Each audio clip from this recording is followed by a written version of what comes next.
Tuve la oportunidad de participar en la implementación del primer servicio de Internet de alta velocidad en El Salvador. Darwin fue una persona en realidad especial. Fue alguien que tenía la capacidad de tocar vidas, de impactar personas sin tener un acercamiento. La inteligencia artificial, lo que estamos viendo es que se está volviendo cada vez mejor en hacer cosas o crear cosas que ahora ya no sabemos distinguir la realidad de la ficción.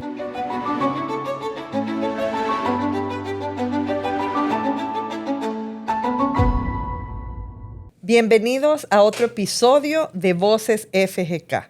Este día estaremos platicando con José Luis Yamatei, quien es un emprendedor y un ente tecnológico referente para todo el país.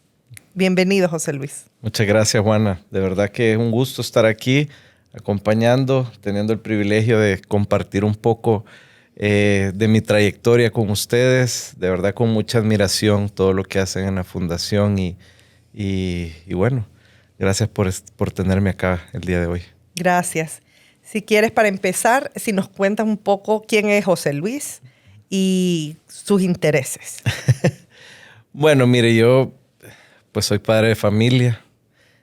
Tengo 3 hijas. Soy bendecido, tengo 3 hijas. Estoy casado, de verdad que disfruto mucho. Soy bien familiar. Soy una persona que disfruta mucho compartir con mi familia, política y inmediata. De verdad que soy muy, muy cerca con mis hermanos, con mi mamá, con mis suegros, mis cuñadas. Así me gusta todo eso. Y bueno, y tengo una gran pasión por la tecnología.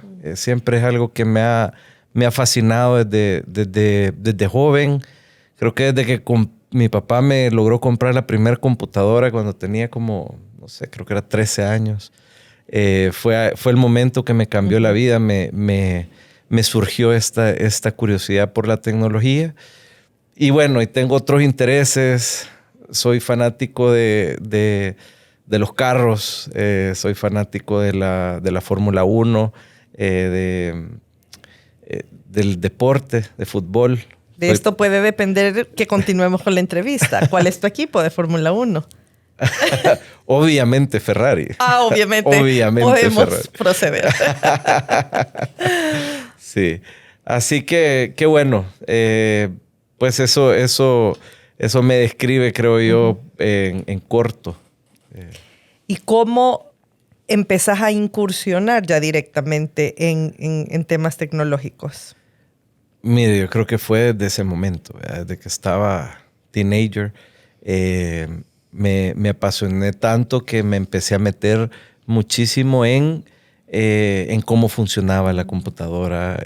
No era tanto el nivel de solo, bueno, en ese momento cuando la primera vez que tuve computadora todavía no había acceso a internet. Pero era más que todo la curiosidad de cómo funcionaba. Y bueno, yo tengo mi primo que era el experto, digamos, el que nos llevaba, que es mayor, que era el que me llevaba ya un par de años. En ese momento nos unía mucho la pasión por las computadoras. Y yo creo que él fue el que me ayudó también a entender y a indagar más sobre ese mundo, que fue lo que terminó determinando la dirección que yo iba a tomar en el futuro hacia la tecnología. ¿Y cuando te graduás, qué estudiaste? Mire, yo empecé estudiando ingeniería en sistemas. El tema fue que yo fui padre bien joven. O sea, mi primera hija, yo la tuve cuando yo tenía recién 21 años. Entonces, estuve en un periodo de que trabajaba y estudiaba. En realidad, siempre he estado en tecnología. Y desde aquel momento, yo decido empezar a trabajar y estudiar porque ya tenía ambas responsabilidades. Y básicamente eso me llevó a llevar, digamos, no podía llevar todas las materias que yo necesitaba en la universidad, entonces iba de 2 materias en 2 materias porque me chocaba mucho con mi horario laboral. Y eso hizo que mi carrera de 5 años se convirtiera en 8, 9. Sin embargo, ya cuando solo me faltaba 1 año para terminar ingeniería en sistemas, me cambian el pensum en la universidad. Entonces yo iba a la Universidad Evangélica y recuerdo que en aquel momento me dicen, me dice el rector, mira, fíjate que este año cambiamos pensum, así que lamentablemente ese año que te hace falta se van a convertir en 2. Ay, no. Y yo le digo, no puede ser, ya estaba tan cerca. Y bueno, y en ese momento, quizás como yo siempre llevé el estudio y el trabajo de forma paralela, ya había empezado yo a crecer en mi trabajo. Yo al principio tenía una pasión bastante grande por todo lo que era infraestructura. Entonces, dentro del lado de tecnología me había especializado ya en redes, en servidores, en equipos de respaldo, en implementación de soluciones para empresas. Yo tuve la oportunidad de participar en la implementación del primer servicio de Internet de alta velocidad en El Salvador. Así que, digamos, yo andaba en ese mundo. Sin embargo, para crecer en mi vida profesional, lo que seguía eran, más que todo, tenía 2 caminos. O me metía más al área técnica o me metía al área administrativa. Entonces, si quería ser jefe, tenía que tener un poco de formación administrativa. Sin embargo, se me llegó esa coyuntura y ahí decido cambiarme de carrera. Porque dije, bueno, yo creo que el área técnica en ese momento sentía que tenía ya mucho dominio. No sabía si meterle 2 años más eso me iba a generar más valor en el mundo laboral. Pero se me dio la oportunidad de cambiarme de carrera a administración de empresas. Y ahí fue que tomo la decisión y me meto a administración de empresas. Porque ya me habían dado, ya era yo supervisor y ya tenía mi plan de carrera para seguir creciendo a gerente o algo más en la empresa. Así que ahí decido y termino la carrera de administración de empresas. 2 en 1, pues. 2 en 1. Sí, realmente, pues la formación y la educación debe de ser para que te facilite un camino, más allá de tener el documento, el ¿verdad? título, sí. Y luego de tu tiempo por esta otra empresa, ¿qué te lleva a emprender? Porque así es como nace Aplaudo. O no sé si claro. Otras cosas antes. Nace.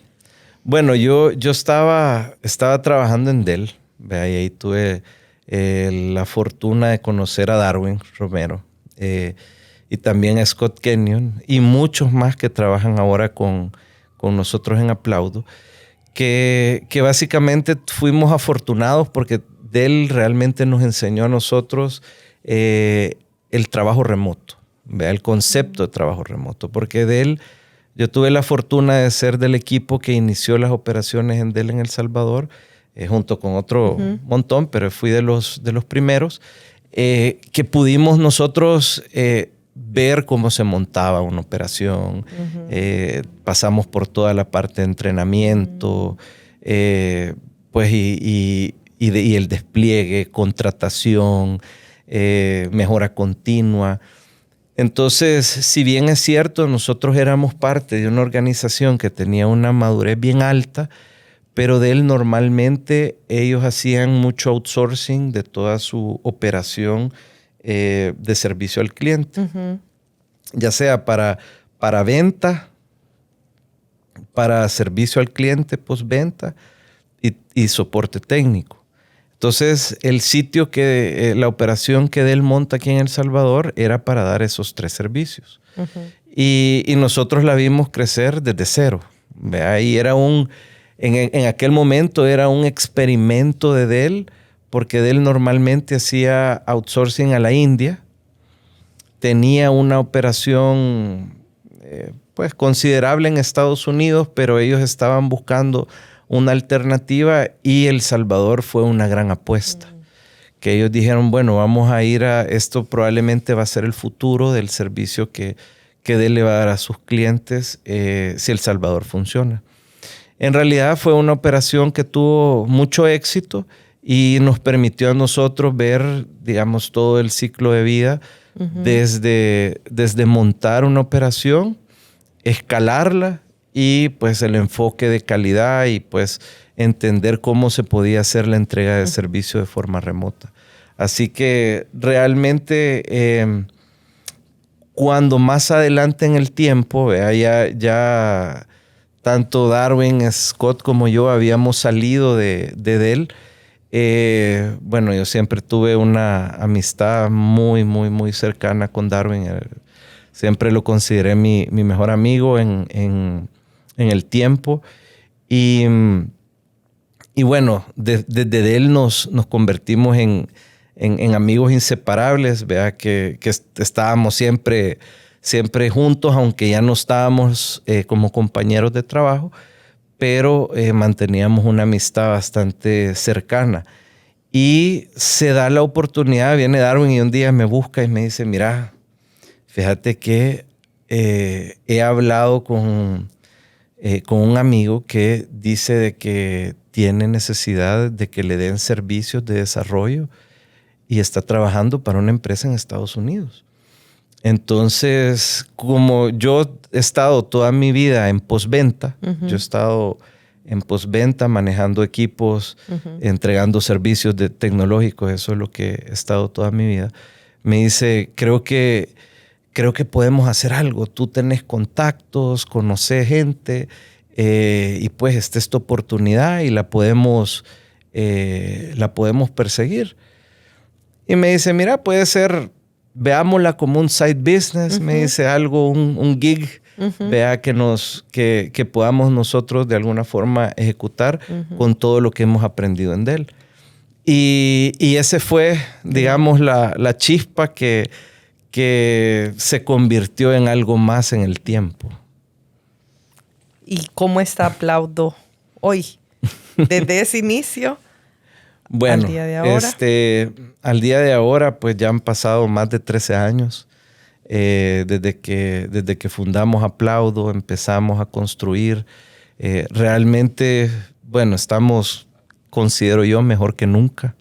Estamos... pues a nivel de ventas estamos, pues nunca habíamos vendido tanto como hoy. Hemos crecido nuestro alcance tanto en diferentes industrias como en diferentes tipos de proyectos, diferentes tecnologías que nos ha permitido a nosotros tener el privilegio de participar en proyectos de primer mundo, que yo le puedo decir que en muchos ni siquiera me la creo, que hemos llegado a ser capaces de participar y poder construir soluciones tecnológicas realmente de clase mundial. ¿Y cómo fue después del fallecimiento de Darwin este tema de transición dentro de la empresa? Wow. Mire, fue, híjole, no sé, de verdad que es difícil describirlo tan simplemente, pero fue algo durísimo, vea, en su momento. Sigue siendo duro, vea, creo que,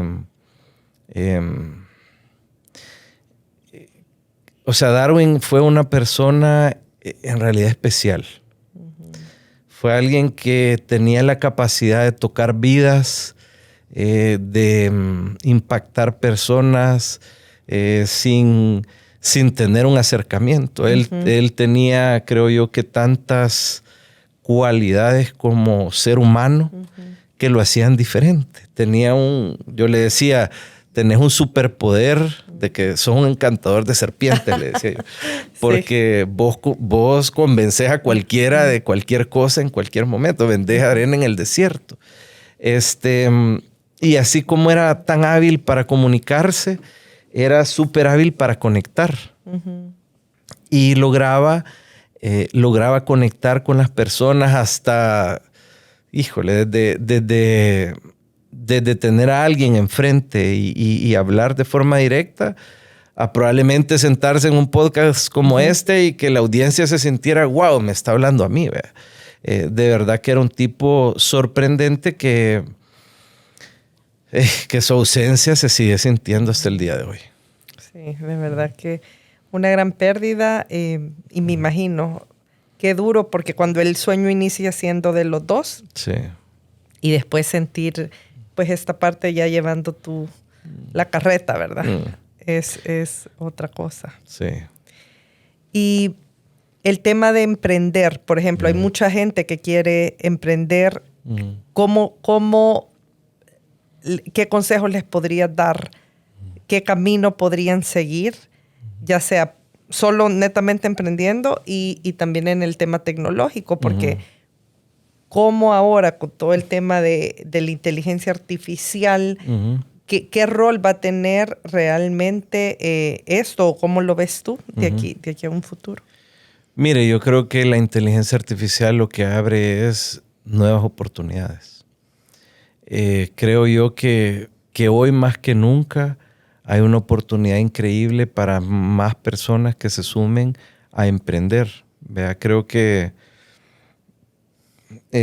existe una narrativa ahora generalizada donde suena bien apocalíptico y se cuestiona mucho el valor humano. Sin embargo, yo lo veo del lado opuesto, que creo que veo una gran oportunidad en el sentido, y esta es una tesis personal. Hoy día nosotros o el mercado ve, digamos, un trabajo de esfuerzo lineal. ¿A qué me refiero con eso?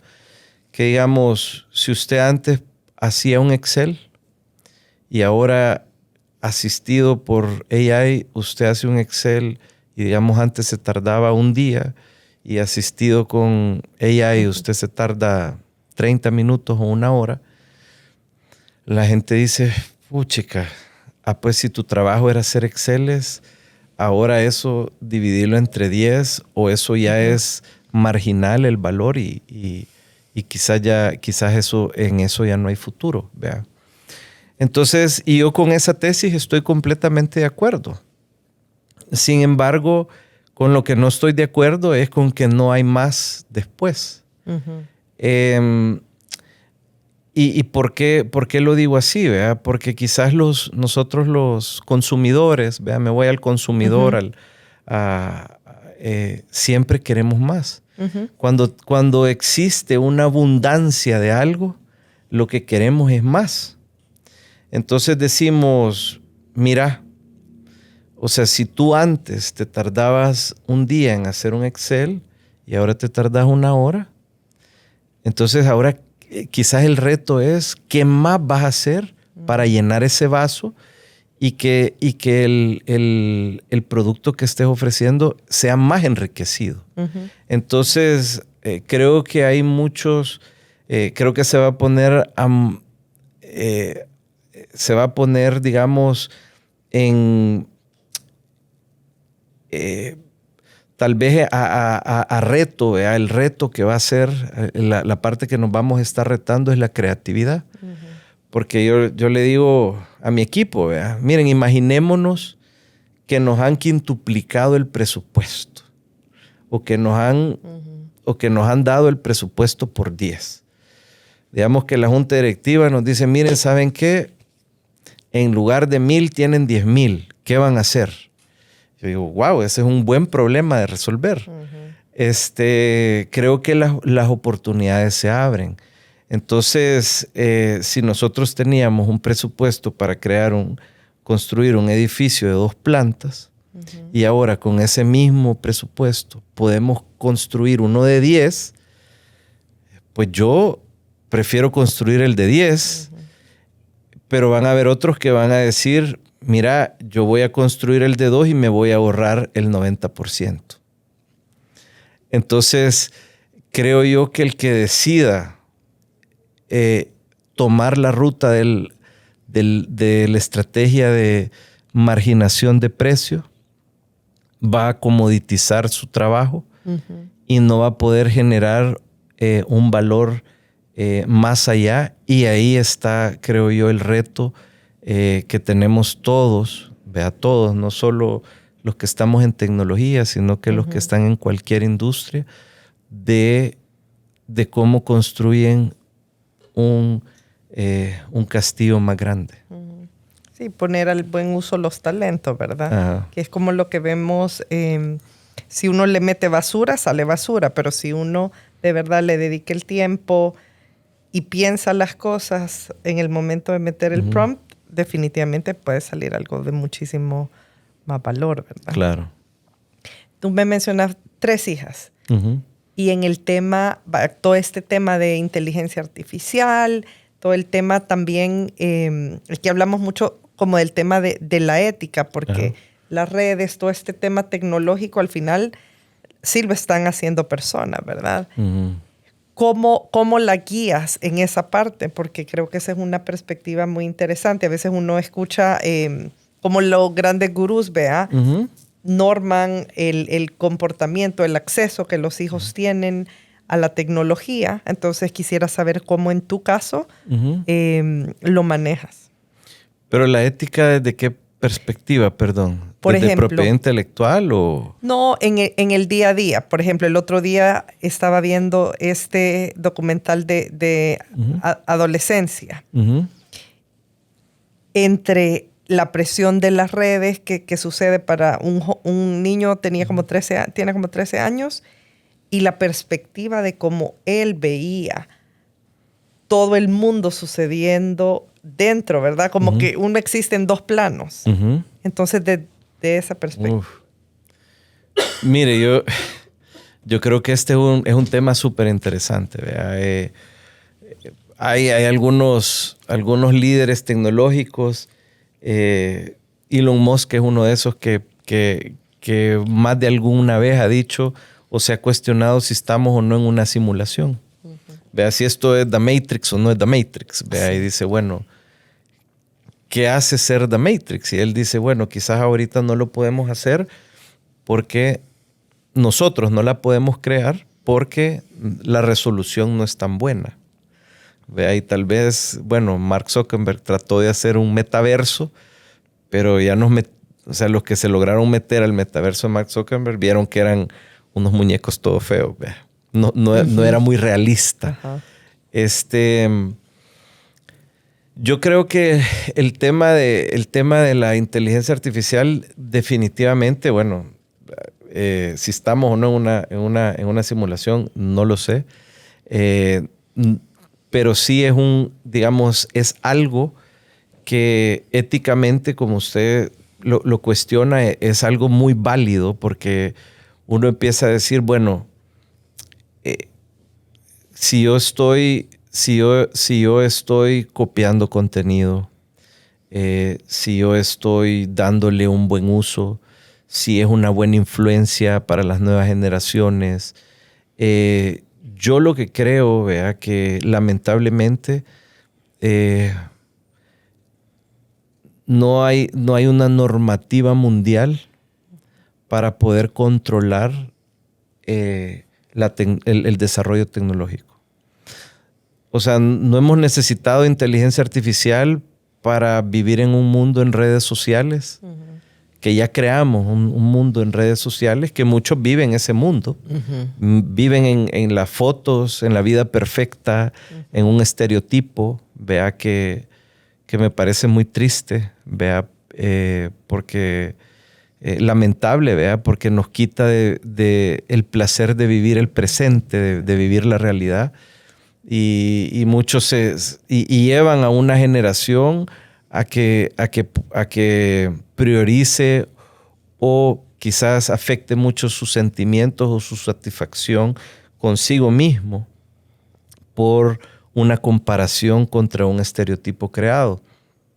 Y la inteligencia artificial hoy día no está exenta de ese problema, ¿verdad? Que ahora decimos, bueno, yo creo que es hasta más grave, porque ahora dice, bueno, si con redes sociales, a través de redes se ha demostrado que ha habido mucha manipulación a nivel de masas, ¿verdad? De preferencias, ¿verdad? Que de repente uno dice, mira, yo puedo manejar el sentimiento público dependiendo del contenido que le despacho. Si es algo positivo, probablemente la gente es más contenta. Si es algo pues más de guerra o de muertes o de algo negativo, pues puedo crear pánico. Entonces, pues y la inteligencia artificial, lo que estamos viendo es que se está volviendo cada vez mejor en hacer cosas o crear cosas que ahora ya no sabemos distinguir la realidad de la ficción. ¿Vea? De repente vemos un video de algún presidente, algún funcionario, algún artista o lo que sea, ¿vea? Diciendo algo que nunca dijo. Sí. Y uno dice, wow, y si usted no cuestiona la fuente, de repente uno dice, bueno, estoy viendo una noticia completamente falsa y me hacen creer otra cosa. Entonces yo creo que el tema de la ética en todo el desarrollo tecnológico es de suma importancia, es grave, es grave lo que está pasando. Ahora estamos viendo en empresas que están liderando esto como OpenAI, como Anthropic. Vimos la noticia de cómo el CEO de Anthropic decidió no firmar con el ejército de Estados Unidos, con el Ministerio de Guerra, porque decía que no quería que utilizaran su tecnología para la guerra, vea, de una forma autónoma. OpenAI salta y dice, yo tomo el contrato. Vea, y vemos que las personas que están, los profesionales que están encargados de la parte de regulación de valores, renuncian porque no están de acuerdo a lo que están viendo de forma interna de todas las empresas. Ojo, de todas las empresas, no solo de OpenAI, sino que de Anthropic también. Uno dice, qué grave. Vea, y lo hace más grave que tengamos gobiernos, empresas con recursos ilimitados que están fondeando, fondos de inversión que están fondeando el desarrollo de inteligencia artificial, pues lo que llamamos AGI, ¿verdad? Que ya es crear un ente inteligente, autónomo, que las amenazas para nuestra supervivencia como humanos son desconocidas. Y digamos que han estado escribiendo cheques en blanco para que alguien lo haga y el ganador es el primero que lo hace. Y yo no sé qué premio nos vamos a ganar cuando eso exista. ¿Vea? Sí, no, definitivamente que son retos y cuestionamientos que nos tenemos que hacer. ¿Cómo vieras tú el desarrollo tecnológico en el país? Mire, creo que todavía tenemos una gran oportunidad. Creo que El Salvador ha hecho muchas... creo que va por el camino correcto. Ha empezado desde hace un par de años a ponerle más atención, a buscar un poco más el desarrollo en carreras STEM, que más jóvenes se beneficien de las oportunidades que hay en el espacio. Sin embargo, todavía tenemos una gran oportunidad de la oferta de calidad que puede venir, digamos, ya a nivel institucional. ¿Vea? Porque pues tanto del lado público como privado estamos mucho mejor de como estábamos. Sin embargo, todavía no estamos ahí.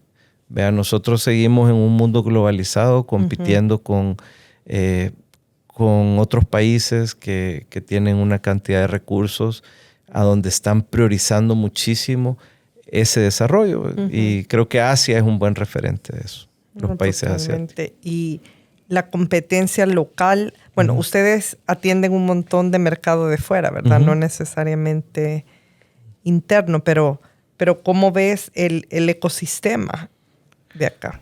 Yo creo que ha ido creciendo, ha ido mejorando. La verdad que yo lo veo con muy buenos ojos.